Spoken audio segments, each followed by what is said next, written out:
Well, hey folks, how you doing again? I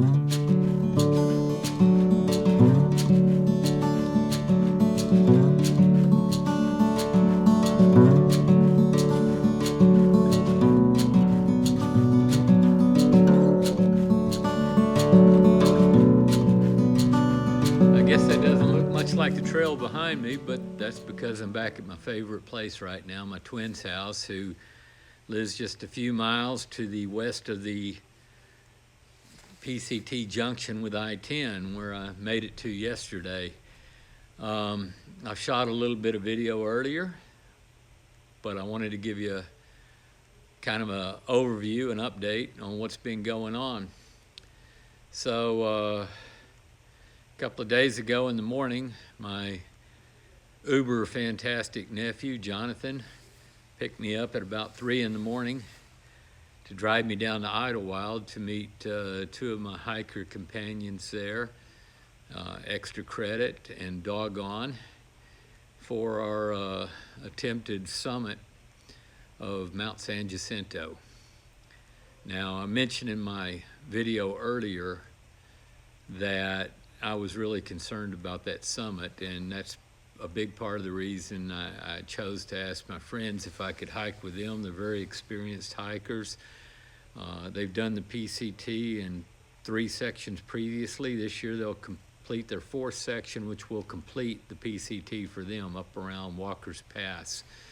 So I decided to join them and trust in their experience, and it turned out really well. We started at about 5:20 in the morning. The hike up the mountain was much better. I don't ever hike on trails that begin with the word devils, like Devil's Slide, Suicide, Dead Man, Snake. Those are a few of the other terms that I just kind of avoid. But as it turned out, I was greatly surprised. The tread was much nicer, and the ascent much more gradual and much more pleasant than I expected. The company was superb, and we made it up the hill pretty quick. We actually made it all the way to the summit before 11 o'clock in the morning. I was pretty impressed with that. I was expecting the ascent to be super difficult. On the way up, we ran into a search and rescue representative named John from England. He works this area. That's pretty much all he does, is hikes these hills and helps people out. This particular morning, he was headed up to be ground support at the cabin up on top of Mount San Jacinto, where a hiker had injured her leg, I think it was, and had to be helivac'd. That was going to take place at 10 a.m., which was just about the time we were coming up the hill.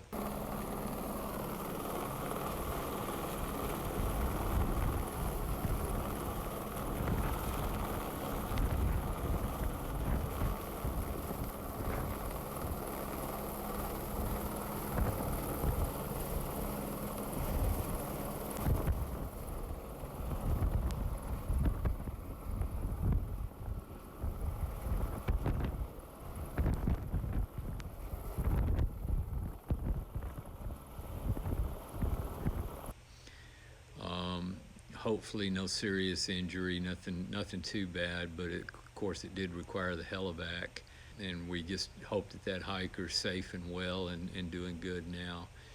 Our objective was the top of the mountain, 10,834 feet. We made it, climbed through quite a bit of snow. I made the conscious decision to leave my crampons with my nephew. That was one of my first mistakes of the day, because although the ascent was quite easy, the descent proved to be a lot more challenging. As the snow began to heat up later in the day, it was quite a slip and slide, and in fact, over the course of the day, I did end up slipping on my smaller butt than it was when I started out, about 5 times. So it was a challenge. It was a lot of work. That's my first lesson, is carry your crampons if there's any doubt. The extra pound or two is well worth it. I did learn a few other lessons along the way. One of the lessons was because I was on a short trip, I lightened my pack as much as possible. I knew I would be coming back here. I removed everything that I didn't need, including my camera battery, my cook stove, and just decided I would try to really lighten up, and that worked out really good. One of the things that didn't work out quite as good was that in lightening up everything, I inadvertently left a good part of my food for the 2 days in the fridge at my twins' house, and I was not only light on weight, I was very, very light on calories, but I survived that as well. Another lesson, people talk to you a lot about the four-legged creatures on the trail that might get you, the bears, the cougars. My problem were the six-legged creatures. I got attacked by a swarm of bees somewhere between mile 201 and 202. Stung once on the finger, once on the ear.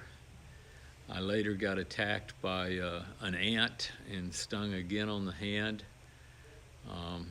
So it's not always the big guys that get you, sometimes the little guys. And of course, don't forget about the bacteria and microbes out there that can also get you if you're not taking care of your water. They don't even have legs, and they're still pretty wicked too. So take care of that. My foot did a lot better. It didn't hurt at all during the whole trip.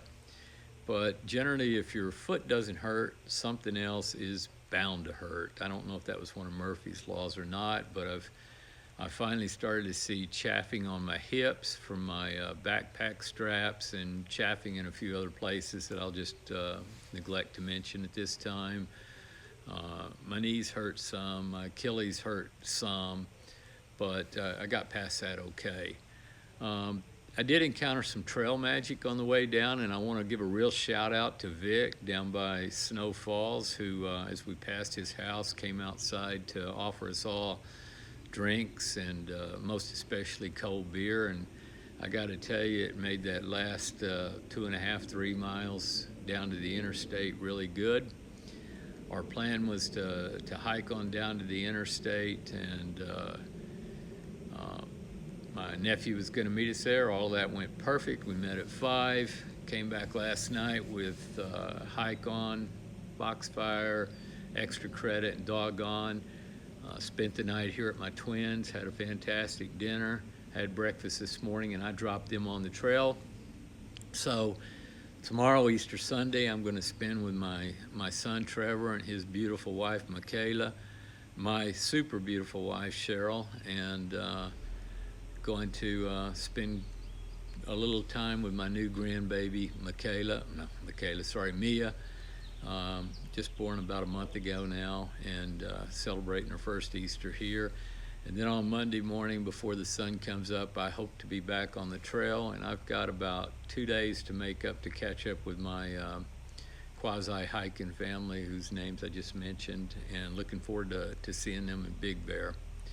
I've gotten so much support from people out there on the site, so many people following me now and offering really hopeful, really promising comments, and I can't tell you guys how much that means to me and how much that makes me want to be successful on this hike.